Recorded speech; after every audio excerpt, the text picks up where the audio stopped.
Yuk jadi bagian dari dakwah kami. Dukung operasional dakwah dan sosial kami, raih pahala amal jariah yang terus mengalir sampai hari kiamat. Innal hamdalillah, segala puji dan puja kehadirat Allah. Nahmaduhu wa nasta'inuhu wa nastaghfiruh. Hanya kepadanya kita memuji, meminta pertolongan serta bertaubat dari dosa-dosa kita. Wa na'udzu billahi min syururi anfusina, dan kita juga berlindung kepada Allah dari keburukan-keburukan diri kita. Wa min sayyiati a'malina, dan dari segala dosa-dosa yang pernah kita lakukan.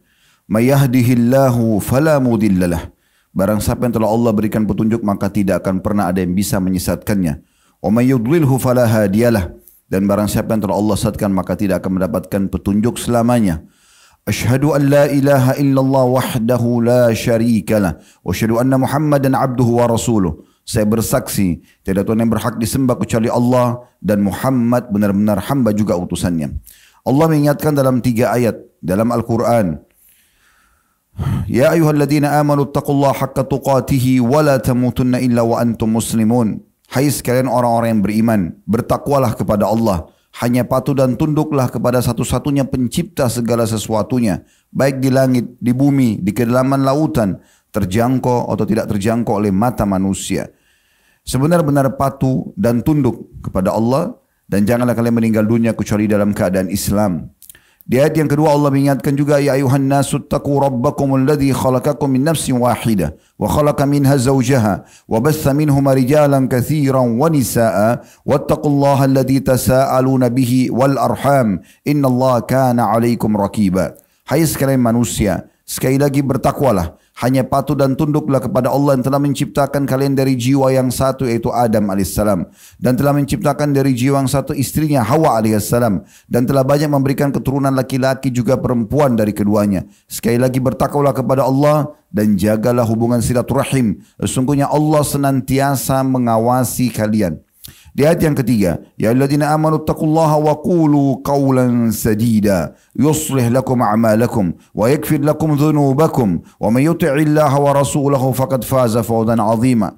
Hai sekalian orang-orang yang beriman, sekali lagi bertakwalah kepada Allah dan ucapkan kalimat yang benar. Jujurlah, niscaya Dia akan memperbaiki amal-amal perbuatan kalian, mengampuni dosa-dosa kalian. Barang siapa yang mentaati Allah dan Rasulnya, sungguh dia telah mendapatkan kemenangan yang besar. Amma ba'd, fa inna asdaqal hadithi kitabullah. Kita tahu sebaik-baik rujukan umat Islam dalam segala lini kehidupan mereka, terutama ibadah, adalah kitabullah, Al-Quran. Wa khairu hadi Muhammadin sallallahu alaihi wa ala alihi wa sahbihi wa sallam. Dan sebaik-baik petunjuk setelah Al-Quran adalah petunjuk Nabi besar Muhammad sallallahu alaihi wa ala alihi wa sahbihi wa sallam. Wa syarrul umuri muhdatsatuha, dan seburuk-buruk perbuatan terutama dalam ibadah yang tidak punya rujukan dari keduanya. Fa inna kulla muhdatsin bid'ah. Semua ibadah tidak punya rujukan dari Al-Quran dan Sunnah dikenal dengan perbuatan baru agama. Wa nabidatin dhalalah, perbuatan baru akan membawa pelakunya pada kesesatan. Wa inna dalalan finnar, dan sesungguhnya kesesatan itu akan masuk ke dalam api neraka. Saudaraku seiman, pada kesempatan ini kita akan membahas judul khutbah kita, wahai para penghina Rasulullah sallallahu alaihi wasallam. Iya saudaraku, kita dikagetkan dengan banyak sekali bermunculan orang-orang yang selalu saja menghina Rasulullah SAW dan menyakiti hati seluruh umat Islam di muka bumi ini. Ada yang melakukan ejekan-ejekan tersebut dengan lisannya, ada yang dengan gambar, dan yang lain dengan isyaratnya. Dan mereka tidak mau berhenti dengan masalah ini. Entah apa tujuan dan target yang mereka inginkan. Saudaraku seiman, kenapa mereka para penghina Rasul ini tidak menyibukkan diri mereka saja dengan kehidupan mereka, membenahi diri, menyempurnakan prestasi-prestasinya? Apakah mereka ini tidak mengenal dan mengetahui, atau memang pura-pura tidak mau tahu siapa Muhammad sallallahu alaihi wasallam? Dengan begitu mudahnya mereka mengejek, mencari-cari kesalahan tanda kutip yang mereka anggap kesalahan, sehingga akhirnya membuat gejolak yang sangat besar di tengah-tengah kaum muslimin. Perlu mereka mengetahui bahwasanya selamanya Nabi kita Muhammad SAW akan abadi menjadi panutan, idola, dan juga utusan Allah serta pemimpin seluruh manusia. Sementara miras, minuman keras adalah sesuatu yang haram dalam agama Islam, bahkan masuk dalam kategori dosa besar. Wahai para penghina Rasul, ketahuilah dan camkanlah baik-baik kalau Rasul Muhammad SAW lebih kami cintai dari diri kami, istri-istri kami, anak-anak kami, seluruh kerabat kami, kedua orang tua kami, bahkan seluruh apapun yang kami miliki. Dia adalah orang yang akan kami curahkan seluruh energi kami, potensi kami, apapun yang kami miliki untuk membelahnya. Dan kami akan sebutkan kisah dua orang sahabat yang sudah cukup mewakili bagaimana cinta umat Islam kepada Nabi besar Muhammad sallallahu alaihi wasallam. Kisah yang masyhur Sa'ad bin Rabi' radhiyallahu anhu. Di perang Uhud ditemukan 70 luka di tubuhnya. Dan Nabi SAW berkata kepada beberapa sahabat, adakah yang bisa mencarikan Sa'ad bin Rabi' untukku? Maka para sahabat pun menyebar di tengah kancah peperangan untuk mencari mana Sa'ad bin Rabi'. Maka mereka menemukan Sa'ad bin Rabi' dengan 70 luka, semuanya darah, dan ngos-ngosan sebentar lagi akan wafat. Maka sahabat yang menemui mengatakan, wahai Sa'ad, sesungguhnya Rasulullah SAW menanyakan tentang dirimu.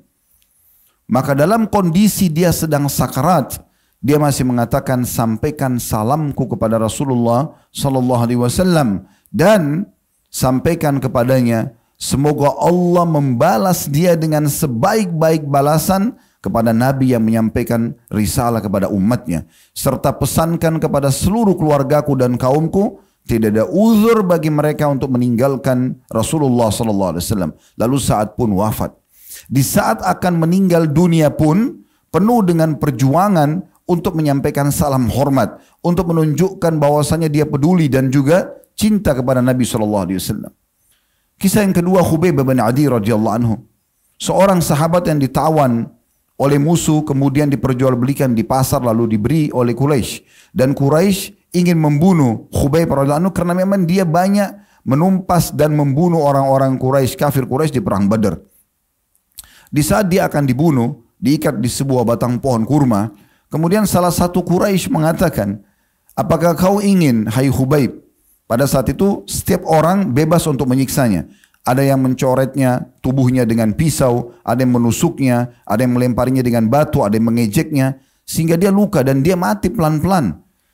Maka ada seseorang yang mengatakan, hai Khubayb, apa kau mau bersedia kalau seandainya kami gantikan posisimu dengan Muhammad dan kau bebas? Maka dalam kondisi luka, sakit parah, ya, dan dia juga mengetahui dia akan dibunuh sebentar lagi, dia mengatakan, demi Allah aku tidak ingin sesaat pun Rasulullah SAW berada di posisiku. Kemudian dia dilempar atau dipanahi dengan anak panah lalu dia mati syahid radhiyallahu anhu. Begitu juga bagaimana gambaran yang digambarkan oleh Urwah, salah satu duta Quraisy. Setiap kali Quraisy ingin mengutus siapapun untuk menemui raja-raja dunia di saat itu, baik Kisra di Persia atau Kaisar di Romawi ataupun Najasyi di Ethiopia, 3 raja besar pada saat itu, pasti akan mengutus atau mereka akan mengutus Urwah. Maka Urwah satu waktu pernah menemui Nabi SAW dan pada saat itu tiba waktu sholat. Maka para sahabat pada saat Nabi SAW sedang berwudu, mereka mengurumuni Nabi SAW lalu mereka memperebutkan sisa air wudunya. Bahkan sampai dahak yang dikeluarkan oleh Nabi SAW pun mereka memperebutkan dan menggosoknya di badan mereka. Lalu kemudian Urwah pulang ke kaumnya sambil mengatakan, bahkan digambarkan dalam riwayat Bukhari bagaimana Urwah menggambarkan dengan sangat detail bahwasanya tidak seorang pun dari sahabat Muhammad berani memandang wajahnya karena segan dan menghormatinya. Maka dia pulang ke kaumnya lalu mengatakan, wahai kaumku, ketahuilah aku telah kalian utus atau aku telah mendatangi Kisra penguasa Persia, Kaisar penguasa Romawi, dan Najasyi penguasa Ethiopia. Demi Allah belum pernah aku menemukan satu pun di antara mereka dimuliakan sebagaimana sahabat-sahabat Muhammad memuliakan Muhammad sallallahu alaihi wasallam. Ini sedikit gambaran dan mewakili umat Islam. Bagaimana kalau kita hidup di masa Nabi sallallahu alaihi wasallam, kita pun akan seperti itu. Kita akan terus membela Nabi sallallahu alaihi wasallam, bahkan mendahulukan diri beliau karena memang itu bagian daripada syariat. Di mana Nabi SAW menyampaikan dan diperintahkan oleh Allah, sesungguhnya tidak akan sempurna iman seseorang antara kalian sampai dia mencintaiku melebihi dirinya, keluarganya, bahkan seluruh manusia di muka bumi ini. Ya, itu prinsip dasar kami. Wahai para penghina Rasulullah sallallahu alaihi wasallam, belum hilang bekas luka kami karena karikatur yang dibuat di Prancis dan akhirnya melahirkan kecaman yang sangat besar dari seluruh umat Islam di muka bumi ini, termasuk pemboikotan produk-produk Prancis di negara-negara Islam. Muncul lagi dua politikus India, lalu kemudian coba membawa-bawa dan membahas pernikahan Nabi SAW dengan Ummul Mukminin Aisyah yang sudah terjadi lebih dari 1400 tahun yang lalu, di mana pada saat itu menikah dengan anak yang seumur Aisyah adalah hal yang biasa dan tidak ada pelanggaran dalam masalah ini, tapi dijadikan sebagai bahan ejekan, padahal masih banyak bahan-bahan pembicaraan yang lain.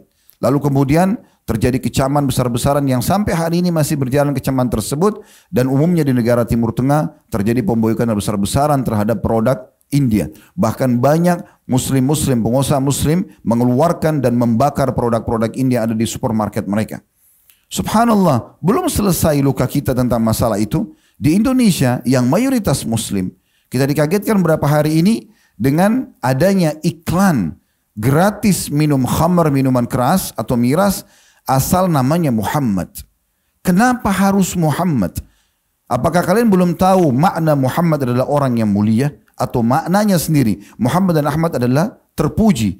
Dan belum pernah ada orang yang bernama seperti Muhammad SAW sebelum beliau. Beliau adalah utusan Allah Subhanahu wa Ta'ala. Kenapa harus orang ini?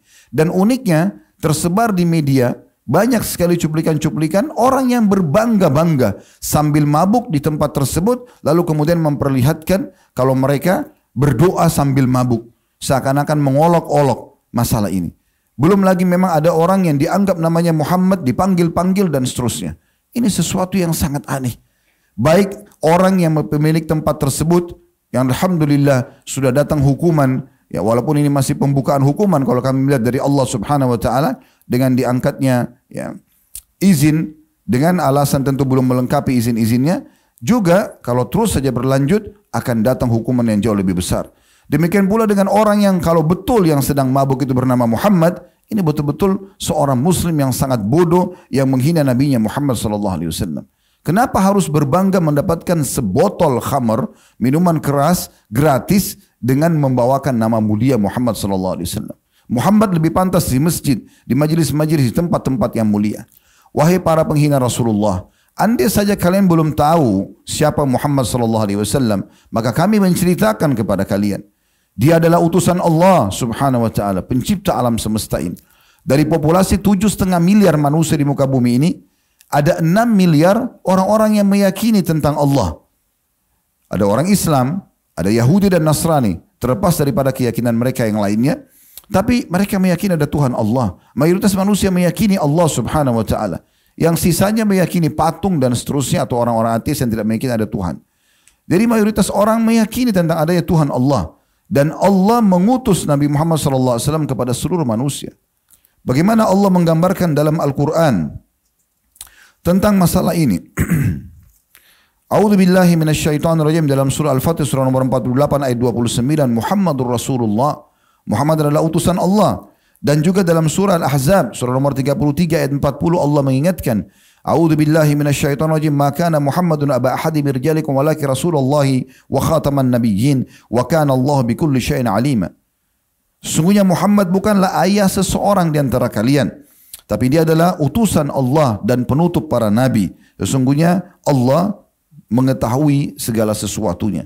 Dan ayat surah Al-Ahzab ini turun disebabkan karena orang-orang Yahudi menghardik pernikahan Nabi SAW dengan Zainab yang merupakan mantan istri anak angkat Nabi SAW. Dan ini karena memang akan keluar sebuah hukum kalau memang Nabi Muhammad SAW atau seseorang boleh menikahi kalau mantan istri anak angkatnya. Karena ini bukan anak kandungnya. Kalau anak mantu artinya dari anak kandung, maka tidak mungkin bisa dinikahi kalau sudah cerai dengan anak kita. Tapi kalau anak angkat tidak ada hubungannya sama sekali. Maka Allah turunkan ayat ini. Dan Allah Subhanahu wa Ta'ala dengan hikmahnya mewafatkan 3 anak laki-laki Nabi SAW, Qasim, Abdullah dan juga Ibrahim alaihimussalatu wassalam, karena memang Allah Subhanahu wa Ta'ala menginginkan agar Rasulnya Muhammad SAW bukan menjadi ayah siapapun yang maksudnya dinisbatkan kepadanya, sehingga memang dengan hikmah Allah Subhanahu wa Ta'ala Allah muliakan nabinya Muhammad sallallahu alaihi wasallam. Kalau kalian bertanya tentang akhlaknya, Allah juga sang pencipta langit dan bumi telah berfirman dalam surah Al-Qalam, surah nomor 68 ayat 4, wa innaka la'ala khuluqin azim. Dipuji langsung oleh sang pencipta, sesungguhnya hai Muhammad kau memiliki akhlak yang sangat mulia. Tidak pernah kami temukan salah satu istrinya, anak-anaknya, sahabat-sahabatnya, bahkan seluruh umatnya yang berakal, tentu yang bukan ahli maksiat atau jauh dari akal sehatnya, yang mengejek ataupun menyalahkannya. Bahkan Ummul Mukminin Aisyah radhiyallahu anha dalam hadis Bukhari Muslim menyebutkan waktu ditanya, "Kaifa kana khuluqun Nabi sallallahu alaihi wasallam?" Bagaimana akhlaknya Nabi? Karena yang paling mengenal seorang laki-laki adalah istrinya. Maka istrinya, tetangga bantalnya akan selalu mengetahui mana baik buruknya orang ini. Maka dia hanya bisa menjawab mengatakan kana khuluquhul Quran. Ketahuilah akhlaknya Rasulullah SAW adalah Al-Quran. Dan tidak ada hubungannya, tidak ada kekurangan sama sekali. Saudaraku seiman, kita juga harus memberikan jawaban yang jelas kepada para penghina Rasul ini, bahwasanya yang memerintahkan kita memuliakannya, menolongnya.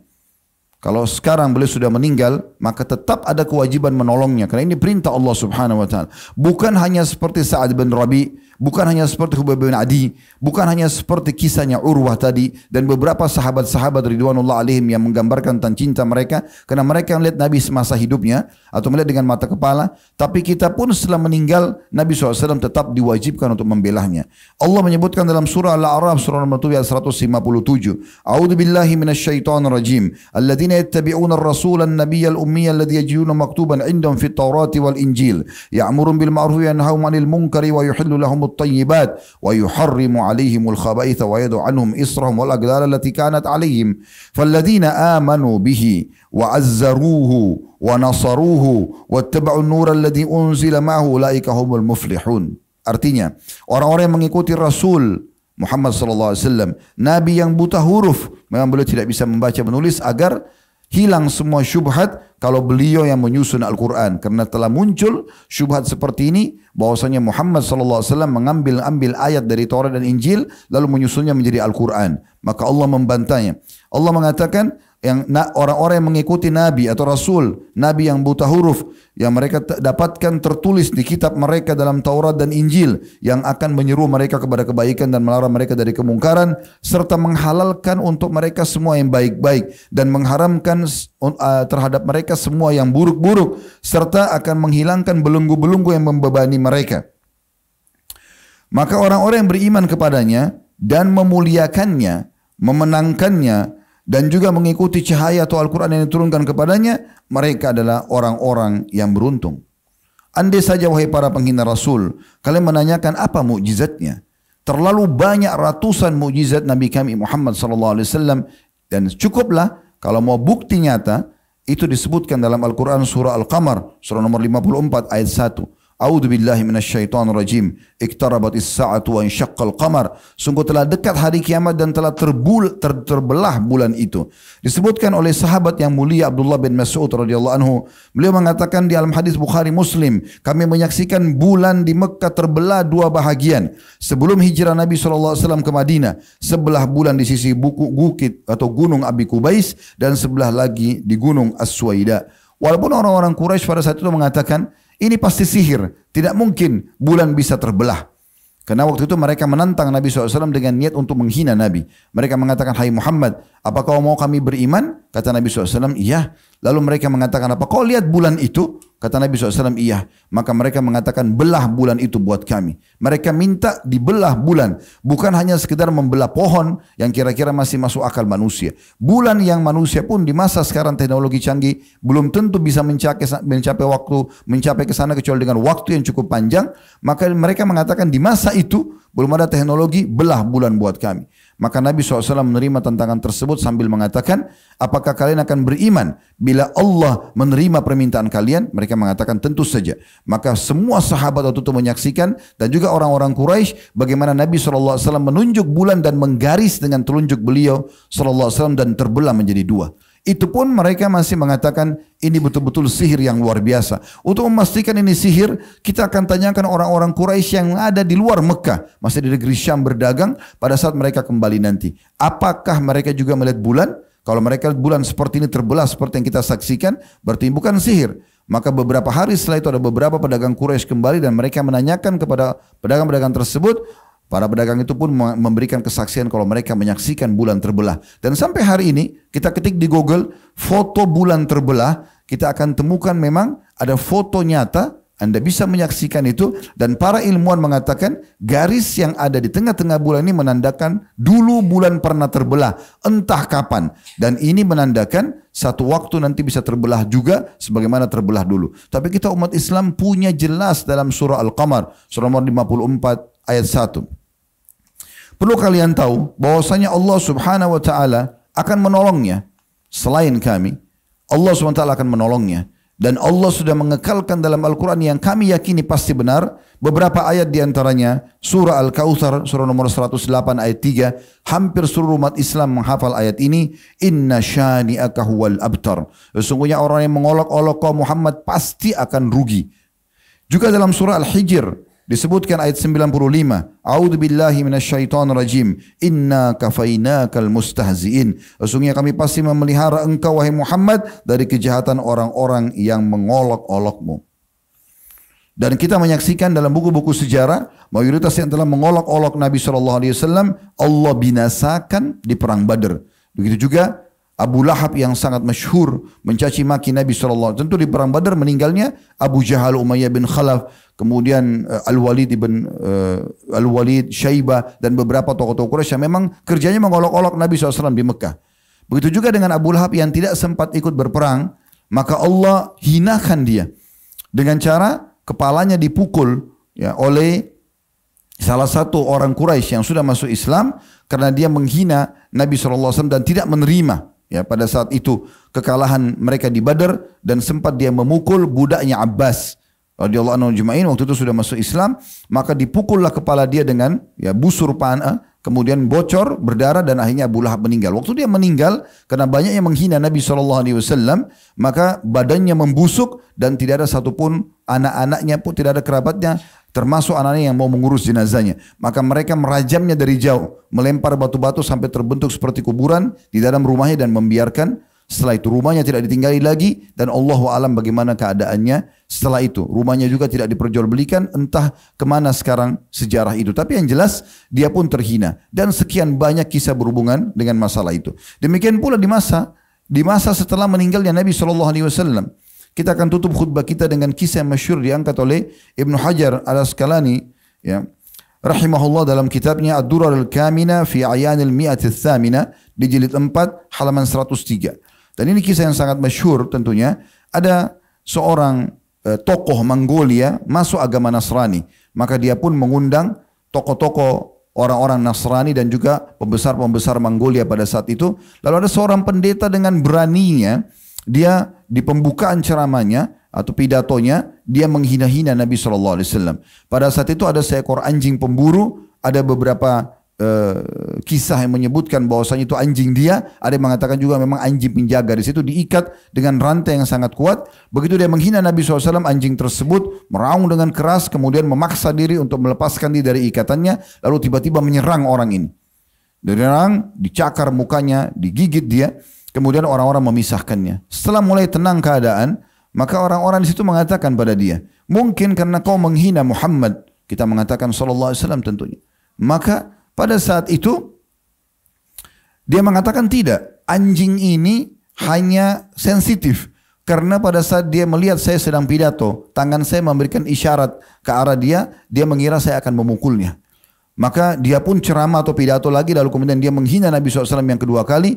Anjing yang diikat dengan rantai tersebut kembali marah, ya. Kemudian lepas dari rantainya lalu menyerang orang ini, lalu menggigitnya dari lehernya sampai sobek di bagian dadanya, sehingga pun dia meninggal seketika. Karena kejadian ini ada 40.000 dari tokoh-tokoh ya, orang-orang Mongolia yang masuk ke dalam agama Islam. Subhanallah, Allah menunjukkan kemahabesarannya. Dan begitu pula dengan kejadian-kejadian yang terjadi sekarang, begitu banyak umat Islam yang terus akan membela Nabi SAW, dan juga ada hikmah-hikmah yang terjadi, orang akan lebih banyak mempelajari Islam itu sendiri. Aku qouli hadza, saya sudah mengucapkan perkataan saya ini, wa astaghfirullah li wa lakum, dan istighfar, saya beristighfar kepada Allah, mengajak jemaah istighfar kepada Allah, fastaghfiruhu innahu wal ghafurur rahim, beristighfarlah sungguh dia Maha Pengampun juga Maha Pengasih.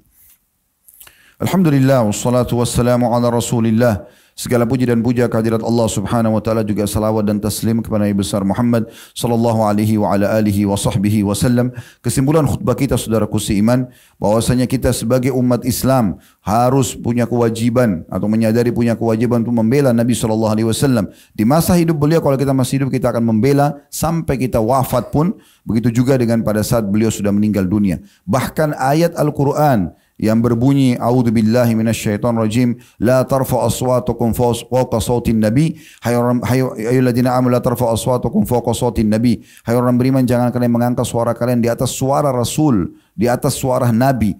Kata para ulama tafsir, di masa hidup beliau saja kalau kita angkakan intonasi suara Nabi itu 6 misalnya, maka seluruh orang beriman tidak boleh lebih dari 6 itu. Harus lebih rendah dari suara Nabi SAW. Dan ulama tafsir mengangkat ayat ini masih berlaku setelah meninggal Nabi SAW. Maka dianjurkan pada saat masuk ke masjid Nabi SAW, ziarah kuburnya, itu tidak mengangkat suaranya. Jadi dengan santun dan sopan. Bahkan Imam Malik rahimahullah kalau ingin menyampaikan hadis-hadis Nabi SAW, beliau mandi dengan bersih, memakai baju terbaiknya, kemudian beliau memakai parfum terbaik, lalu beliau menyampaikan sabda Nabi SAW. Begitulah umat Islam memuliakan Nabinya Muhammad SAW. Ingkari kemungkaran ini saudaraku seiman, walaupun hanya dengan hati kita. Atau mungkin penyampaian seperti ini yang mungkin yang kita mampu lakukan. Tapi kalau anda tidak memungkiri masalah ini, maka berbahaya sekali. Ingat, fatwa para ulama sangat tegas dari 4 madhab. Bahwasanya para penghina-penghina Rasulullah SAW itu, kalau ada hukum yang dipegang oleh pemerintah muslim, maka semuanya dihukum mati. Baik mereka sengaja atau tidak sengaja. Mereka main-main atau mereka serius. Semuanya itu ya kena hukuman mati. Dan ini disepakati oleh ulama, bisa kita kembali kepada banyak buku-buku fikih. Dan juga bagaimana eksekusi ini hanya diambil oleh tentunya pemerintah dan bukan individual, tapi hukumannya dihukum mati. Bahkan pendapat ulama mengatakan kalau dia seorang muslim dan dia sengaja mengolok-olok Nabi SAW, maka menjadi 3 pendapat ulama. Yang satu mengatakan hukumnya dihukum mati ya, dan tidak diminta tobatnya. Yang satu lagi mengatakan hukumannya dihukum mati walaupun dia sudah tobat ya. Jadi walaupun dia bertaubat pun tetap harus dihukum mati. Begitu beratnya kalau menghina Nabi SAW, walaupun cuma bercanda. Oleh karena itu teman-teman hati-hati. Contoh kecil tentang masalah jenggot, sunnah Nabi SAW. Anda kalau tidak mau berjenggot, jangan olok. Tidak berjenggot itu hak Anda. Tapi Anda olok-olok, ini berbahaya sekali. Sekarang banyak orang mencaci maki, menghina celana cingkrang, hanya karena tidak mau isbal. Karena Nabi SAW yang menyuruh itu. Banyak hadis beliau berhubungan dengan masalah itu. Ya. Maka jangan olok-olok kalau anda tidak mau lakukan. Dan sekian banyak contoh-contoh dari sunnah Nabi SAW. Dan hati-hati, kekufuran ada di depan mata kalau anda sengaja mengolok-oloknya. Sebagaimana kaum munafikin yang disebutkan dalam surah Al-Ahzab. Saudaraku siman, di hari Jumat adalah waktu yang mulia di mana Allah Subhanahu wa taala memberikan kesempatan kita untuk bisa mengajukan doa kita dan diterima oleh Allah Subhanahu wa taala. Sekaligus juga saya mengingatkan hari ini adalah masuk 1 Zulhijjah, di mana hari ini adalah hari emas setiap muslim.